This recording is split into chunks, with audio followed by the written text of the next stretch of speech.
यह श्रीमद् भागवत का 5वां अध्याय है, जिसमें धुंधकारी को प्रेत योनि की प्राप्ति और उससे उद्धार का वर्णन है। सूत जी कहते हैं, सौनक जी, पिता के वन चले जाने पर एक दिन धुंधकारी ने अपनी माता को बहुत पीटा और कहा, बता धन कहाँ रखा है, नहीं तो अभी तेरी लोआटी यानी कि जलती लकड़ी से खबर लूंगा। उसकी इस धमकी से डरकर और पुत्र के उपद्रवों से दुखी होकर वह रात्रि के समय कुएं में जा गिरी और इसी से उसकी मृत्यु हो गई। योगनिष्ठ गोकर्ण जी तीर्थ यात्रा के लिए निकल गए। उन्हें इन घटनाओं से कोई सुख या दुख नहीं होता था, क्योंकि उनका ना कोई मित्र था और ना शत्रु। धुंधकारी 5 वेश्याओं के साथ घर में रहने लगा। उनके लिए भोग सामग्री जुटाने की चिंता ने उसकी बुद्धि नष्ट कर दी और वह नाना प्रकार के अत्यंत क्रूर कर्म करने लगा। एक दिन उन उल्टाओं ने उससे बहुत से गहने मांगे। वह काम से अंधा हो रहा था। मौत की उसे कभी याद नहीं आती थी। बस उन्हें जुटाने के लिए वह घर से निकल पड़ा। वह जहां तहां से बहुत सा धन चुराकर घर लौट आया तथा उन्हें कुछ सुंदर वस्त्र और आभूषण लाकर दिए। चोरी का बहुत माल देखकर रात्रि के समय स्त्रियों ने विचार किया कि यह नित्य ही चोरी करता है, इसलिए इसे किसी दिन अवश्य राजा पकड़ लेगा। राजा यह सारा धन छीनकर इसे निश्चय ही प्राण दंड देगा। जब एक दिन इसे मरना ही है, तब हम ही धन की रक्षा के लिए गुप्त रूप से इसको क्यों ना मार डालें। इसे मारकर हम इसका माल मता लेकर जहां कहां चले जाएंगे। ऐसा निश्चय कर उन्होंने सोए हुए धुंधकारी को रस्सियों से कस दिया और उसके गले में फांसी लगाकर उसे मारने का प्रयत्न किया। इससे जब वह जल्दी ना मरा तो उन्हें बड़ी चिंता हुई। तब उन्होंने उसके मुख पर बहुत से दहकते अंगारे डाले। इससे वह अग्नि की लपटों से बहुत छटपटाकर मर गया। उन्होंने उसके शरीर को एक गड्ढे में डालकर गाड़ दिया। सच्चे स्त्रियां प्रायः बड़ी दुस्साहसी होती हैं। उनके इस कृत्य का किसी को भी पता ना चला। लोगों के पूछने पर कह देती थी कि हमारे प्रियतम पैसों के लोभ से अब की बार कहीं दूर चले गए हैं, इसी वर्ष के अंदर लौट आएंगे। बुद्धिमान पुरुष को दुष्टा स्त्रियों का कभी विश्वास न करना चाहिए। जो मूर्ख इनका विश्वास करता है उसे दुखी होना पड़ता है। इनकी वाणी तो अमृत के समान कामियों के हृदय में रस का संचार करती है, किंतु हृदय छुरे की धार के समान तीक्ष्ण होता है। भला इन स्त्रियों का कौन प्यारा है। वे कुलटाएं धुंधकारी की सारी संपत्ति समेटकर वहां से चंपत हो गईं। उनके ऐसे ना जाने कितने पति थे और धुंधकारी अपने कुकर्मों के कारण भयंकर प्रेत हुआ। वह बवंडर के रूप में सर्वदा 10 दिशाओं में भटकता रहता था तथा शीत घाम से संतृप्त और भूख प्यास से व्याकुल होने के कारण हा देव चिल्लाता रहता था, परंतु उसे कहीं भी कोई आश्रय ना मिला। कुछ काल बीतने पर गोकर्ण ने भी लोगों के मुख से धुंधकारी की मृत्यु का समाचार सुना। तब उसे अनाथ समझकर उन्होंने उसका गया जी में श्राद्ध किया और भी जहां जहां वे जाते थे उसका श्राद्ध अवश्य करते थे। इस प्रकार घूमते घूमते गोकर्ण जी अपने नगर में आए और रात्रि के समय दूसरों की दृष्टि से बचकर सीधे अपने घर के आंगन में सोने के लिए पहुंचे। वहां अपने भाई को सोया देख आधी रात के समय धुंधकारी ने अपना बड़ा विकट रूप दिखाया। वह कभी भेड़ा, कभी हाथी, कभी भैंसा, कभी इंद्र और कभी अग्नि का रूप धारण करता। अंत में वह मनुष्य के आकार में प्रकट हुआ। ये विपरीत अवस्थाएं देखकर गोकर्ण ने निश्चय किया कि यह कोई दुर्गति को प्राप्त हुआ जीव है। तब उन्होंने उससे धैर्यपूर्वक पूछा। गोकर्ण ने कहा, तू कौन है? रात्रि के समय ऐसे भयानक रूप क्यों दिखा रहा है? तेरी यह दशा कैसे हुई? हमें बता तो सही। तू प्रेत है, पिशाच है अथवा कोई राक्षस है? सूत जी कहते हैं, गोकर्ण के इस प्रकार पूछने पर वह बार बार जोर से रोने लगा। उसमें बोलने की शक्ति नहीं थी, इसलिए उसने केवल संकेत मात्र किया। तब गोकर्ण ने अंजलि में जल लेकर उसे अभिमंत्रित कर उस पर छिड़का। इससे उसके पापों का कुछ शमन हुआ और वह इस प्रकार कहने लगा। प्रेत बोला, मैं तुम्हारा भाई हूँ, मेरा नाम धुंधकारी है। मैंने अपने ही दोष से अपना ब्राह्मणत्व नष्ट कर दिया। मेरे कुकर्मों की गिनती नहीं की जा सकती। मैं तो महान अज्ञान में चक्कर काट रहा था, इसी से मैंने लोगों की बड़ी हिंसा की। अंत में उल्टा स्त्रियों ने मुझे तड़पा तड़पा कर मार डाला। इसी से अब प्रेत योनि में पड़कर यह दुर्दशा भोग रहा हूँ। अब दैववश कर्म फल का उदय होने से मैं केवल वायु भक्षण करके जी रहा हूँ। भाई, तुम दया के समुद्र हो, अब किसी प्रकार जल्दी ही मुझे इस योनि से छुड़ाओ। गोकर्ण ने धुंधकारी की सारी बातें सुनी और तब उससे बोले। गोकर्ण ने कहा, भाई, मुझे इस बात का बड़ा आश्चर्य है। मैंने तुम्हारे लिए विधि पूर्वक गया जी में पिंडदान किया, फिर भी तुम प्रेत योनि से मुक्त कैसे नहीं हुए? यदि गया श्राद्ध से भी तुम्हारी मुक्ति नहीं हुई, तब इसका और कोई उपाय ही नहीं है। अच्छा, तुम सब बात खोलकर कहो, मुझे अब क्या करना चाहिए? प्रेत ने कहा, मेरी मुक्ति सैकड़ों गया श्राद्ध करने से भी नहीं हो सकती। अब तो तुम इसका कोई और उपाय सोचो। प्रेत की यह बात सुनकर गोकर्ण को बड़ा आश्चर्य हुआ। वे कहने लगे, यदि सैकड़ों गया श्राद्धों से भी तुम्हारी मुक्ति नहीं हो सकती, तब तो तुम्हारी मुक्ति असंभव ही है। अच्छा, अभी तो तुम निर्भय होकर अपने स्थान पर रहो, मैं विचार करके तुम्हारी मुक्ति के लिए कोई दूसरा उपाय करूंगा। गोकर्ण की आज्ञा पाकर धुंधकारी वहां से अपने स्थान पर चला आया। इधर गोकर्ण ने रात भर विचार किया, तब भी उन्हें कोई उपाय नहीं सूझा।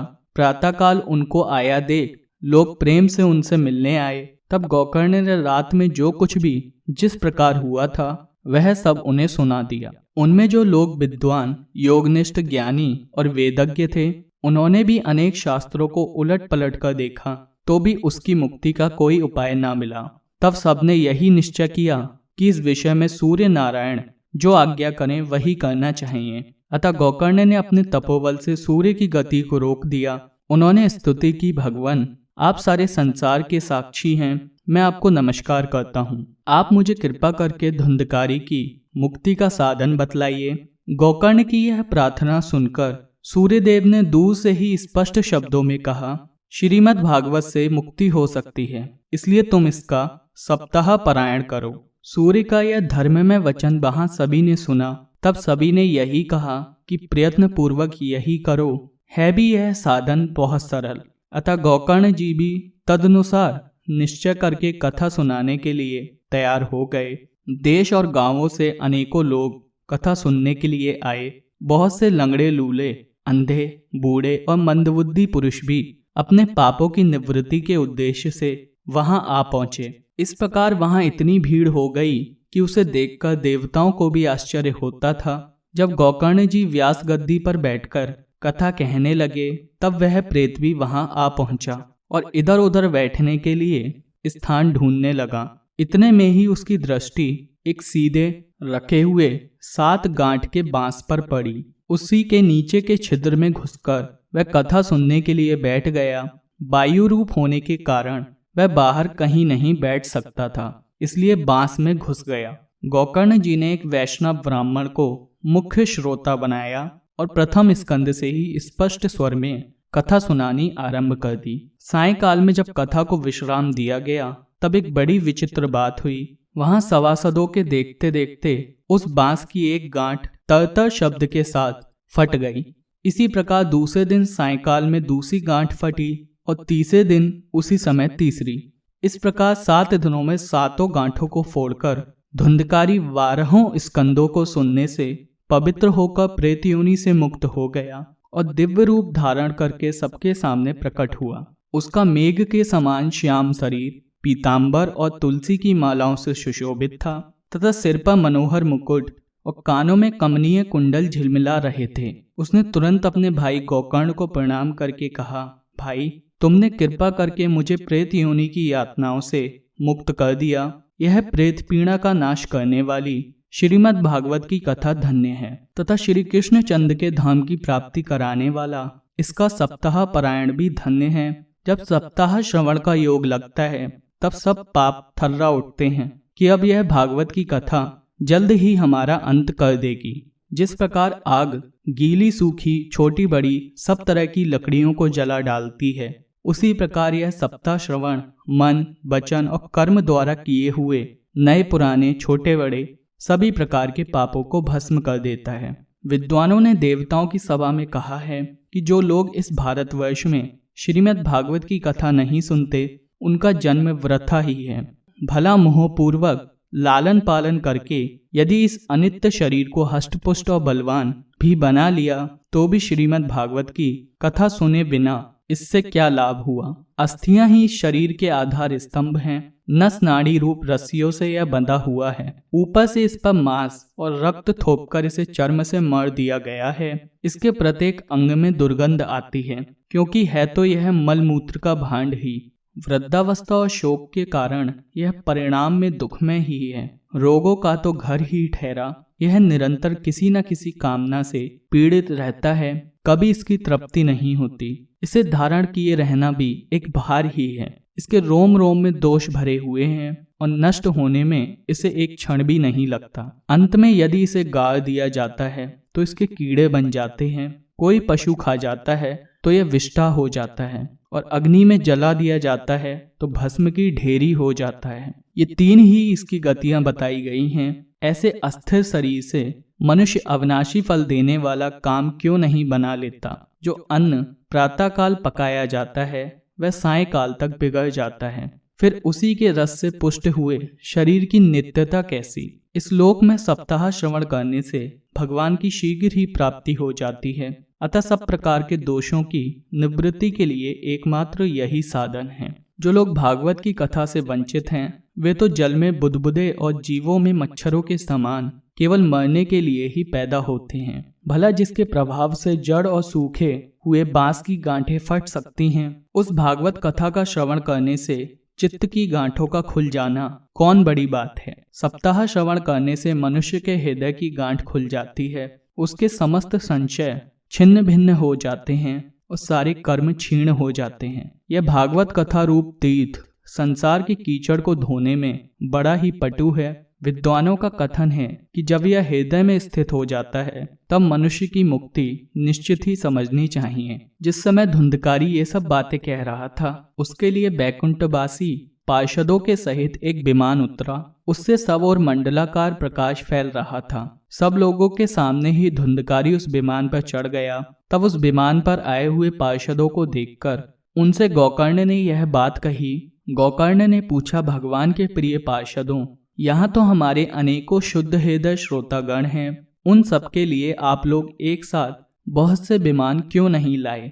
हम देखते हैं कि यहाँ सभी ने समान रूप से कथा सुनी है, और फिर फल में इस प्रकार का भेद क्यों हुआ, यह बताइए। भगवान के सेवकों ने कहा, हे मानद, इस फल वेद का कारण इनके श्रवण का भेद ही है। यह ठीक है कि श्रवण तो सबने समान रूप से ही किया है, किंतु इसके जैसा मनन नहीं किया। इसी से एक साथ भजन करने पर भी उसके फल में भेद रहा। इस प्रेत ने 7 दिनों तक निराहार रहकर श्रवण किया था तथा सुने हुए विषय का स्थिर चित्त से यह खूब मनन निधि ध्यासन भी करता रहता था। जो ज्ञान दृढ़ नहीं होता वह व्यर्थ हो जाता है। इसी प्रकार ध्यान न देने से श्रवण का, संदेह से मंत्र का और चित्त के इधर उधर भटकते रहने से जब का भी कोई फल नहीं होता। वैष्णवहीन देश, अपात्र को कराया हुआ श्राद्ध का भोजन, अश्रोत्रिय को दिया हुआ दान एवं आचारहीन कुल, इन सब का नाश हो जाता है।